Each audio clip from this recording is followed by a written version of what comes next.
Este assunto é um dos assuntos que mais tem caído em provas de concursos públicos. Eu sei, galera, eu tenho falado isso insistentemente, não é verdade? Mas pegue a visão. Eu tenho certeza que se você pegar as últimas provas de concursos públicos, vocês vão encontrar questões como esta que eu vou analisar agora.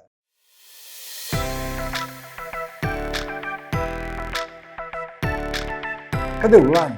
Vá para todas as quintas-feiras, a partir das 19h30. Nós temos lives bombásticas aqui em nosso canal, belezinha? Aproveitando a oportunidade de dizer que no dia 23 de outubro eu estarei na cidade de Curvelo, ministrando uma palestra sobre técnicas para concursos desta banca aqui. Dá uma olhadinha. Opa! A banca Fundep, tá bom? E se você tiver algum interesse, é só você olhar aí no primeiro link da descrição. Bom, aqui nós vamos primeiro ler o texto. É claro que eu não vou ler, vocês já sabem qual que é a visão que eu tenho sobre texto, né? Eu coloquei em cada página aqui, em cada tela, né? Eu coloquei um parágrafo. Depois eu quero mostrar uma coisa bem interessante para vocês. E aqui nós temos a banca Fundep utilizando a mesma linha de pensamento que as bancas atualmente têm cobrado em provas de concursos públicos. Está assim, ó. O principal objetivo do texto apresentado é, letra A, informar o leitor acerca de um assunto, B de bola, expor a opinião do autor do texto, a letra C, convencer o leitor a utilizar um produto, ou a letra D, divulgar uma determinada marca de consumo, né? E talvez agora a galera já comece a perguntar, mas como que eu vou acertar isso aí no texto? Filhão, preste bastante atenção. Eu tenho falado insistentemente para a galera que existem técnicas para que os alunos, né, eles consigam acertar questões por meio desta análise que tenho falado para todos vocês. E hoje eu vou te mostrar uma coisa muito importante que eu já falei várias vezes aqui no meu canal e digo mais, tá? Este assunto aqui, ele vai cair em sua prova ou ele tem uma média de 80% a 90% de chance de cair em sua prova, que é a respeito do texto expositivo e o texto argumentativo. Primeiro, eu vou te dar a aula, depois eu volto lá no texto, tá bom? E vou fundamentar com vocês aí. Bom, o texto expositivo, ele é praticamente a mesma coisa de um texto argumentativo. Os dois são padrões culto da língua, né? Não pode haver figuras de linguagem, nos dois tem que ter um cunho denotativo, que é real, não é verdade? A única diferença básica de um texto expositivo por um texto argumentativo é que o texto expositivo ele apenas informa sobre algum determinado assunto. E o texto argumentativo, ele defende uma tese, é a sua própria opinião dentro daquela expressão, né, que a banca vai dizer para você ou marcar, ou dissertar, ou argumentar, e por aí vai. Por exemplo, eu coloquei aqui alguns exemplos para vocês perceberem bem interessantes. A internet surgiu em 1969 com o nome de Sei das Contas, a empresa Sei das Contas e por aí vai. Ela foi herdada de pesquisas anteriores feitas pelos militares americanos na época da Guerra Fria entre os Estados Unidos e a União Soviética. Ou seja, este assunto aqui, ele é um texto expositivo, né? Porque é um texto de cunho informativo. Ele só passa as informações para mim sobre um determinado assunto, com detalhe. Não há erros de português. É um texto escrito dentro do padrão culto da língua. Legal? Agora dá uma olhadinha no texto de baixo. A internet está rompendo barreiras na comunicação humana. É fundamental ter o acesso, já que esta ferramenta possibilita a diversidade e amplia o conhecimento no âmbito social, econômico, cultural e político de uma sociedade. Agora, este texto aqui, ele já tem caráter argumentativo. Por qual motivo? Porque quando o autor escreveu assim, é fundamental ter o acesso Então, quando ele diz que é fundamental ter o acesso, ele está dando a sua opinião sobre um determinado assunto. Ele está se posicionando, percebe?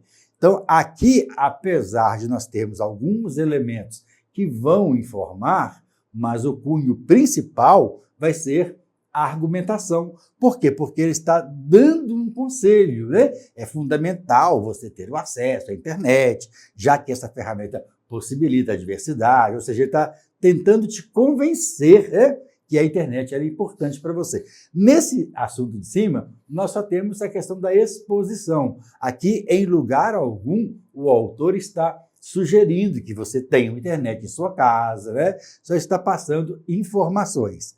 Agora, dá uma olhadinha na informação de baixo. Eu juntei fragmentos dos dois textos e vou te mostrar.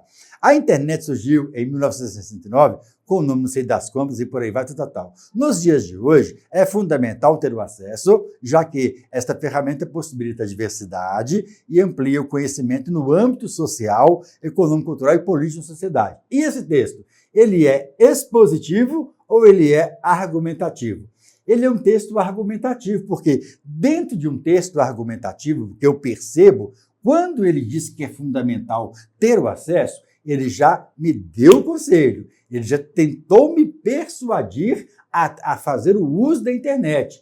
Mas dentro de um texto argumentativo, é muito comum a pessoa abordar, passar algumas informações. Então, é muito comum haver essa mistura de gêneros textuais, tá certo? Dentro do texto argumentativo. Agora, não existe mistura de gêneros textuais dentro de um texto expositivo, porque o expositivo ele apenas informa. Ele não pode, em momento algum, dar a opinião sobre algum determinado assunto. Pegou a visão? Filhão, isso tem despencado em provas de concursos públicos, da mesma forma que a Banca Fundep também cobrou isso nesta questão que nós vamos analisar agora. Beleza, agora eu gostaria que você observasse uma coisa muito importante, tá? Que eu tenho falado insistentemente para os meus alunos, que normalmente quando as bancas têm cobrado interpretação e compreensão de texto, para você saber se aquele texto tem caráter expositivo ou argumentativo, basta você correr o olho nas primeiras palavras dos parágrafos. Olha só, porque a tecnologia, não sei das contas, se chama literalmente dente azul? Não sei, não está defendendo tese. Só me fez uma pergunta. Eu passo para o segundo. O nome é uma homenagem ao rei, não sei das contas. Está me informando. Eu passo para o terceiro. Mais de 1000 anos depois, só está me informando. Eu passo para o quarto. Só estou lendo o início. O rei, não sei das contas, ficou famoso. Só está me passando informações. Olha só. O nome foi adotado até que aquilo, não sei das contas, só informações. E agora eu pego as influências do não sei das contas e para por aí vai. Logo não sei das contas é formado pela união, ou seja, até agora eu percebi no início dos parágrafos, que são assim, são tópicos fundamentais para vocês observarem isso, eu já percebi que esse texto tem caráter informativo, ou seja, ele tem caráter expositivo. Agora, mesmo se eu não tivesse lido o texto, olha só que interessante. Filhão, as bancas têm entregado, com certeza, muitas questões de concursos públicos para os candidatos. Basta, né, você ter esta visão aí para você acertar uma questão. O principal objetivo de um texto que eu não li apresentado qual que é o principal objetivo de um texto? Olha só que interessante. A letra C tem convencer o leitor a utilizar um produto. Tá. Convencer está dentro de uma argumentação. Eu vou convencer você a fazer alguma coisa. Olha só que interessante aqui, ó. A expor a opinião também está dentro de uma argumentação. Ou seja, ele já não pode ser argumentativo. Porque o texto argumentativo, ele expõe a opinião e o texto argumentativo, ele convence o leitor. Então, já sei que esse texto ele não pode ser argumentativo. Percebeu? Se eu não tivesse lido nada, eu já saberia que essas duas estariam fora do contexto. Aí tem divulgar uma determinada marca de consumo contra informar o leitor acerca de um assunto. Como nós sabemos, até pelo título, que não está divulgando nenhuma marca de produto, e como nós também sabemos que texto expositivo está relacionado A informação não tem conversa. A correta é VAPA, letra A de amor. Top, top, galerinha. Gostou da aula? Agora dê o like. Aproveite, já se inscreva em nosso canal do YouTube. Lembrando, todas as quintas-feiras, a partir das 19h30, nós temos lives bombásticas aqui em nosso canal. Se você for da região de Curvelo e vai prestar o concurso para a Fundep, primeiro link da descrição, belezinha? Uma live, uma palestra presencial gratuita para a galera aí no dia 23. Valeu, filhão, um grande abraço, muito obrigado, até a próxima, tchau, tchau.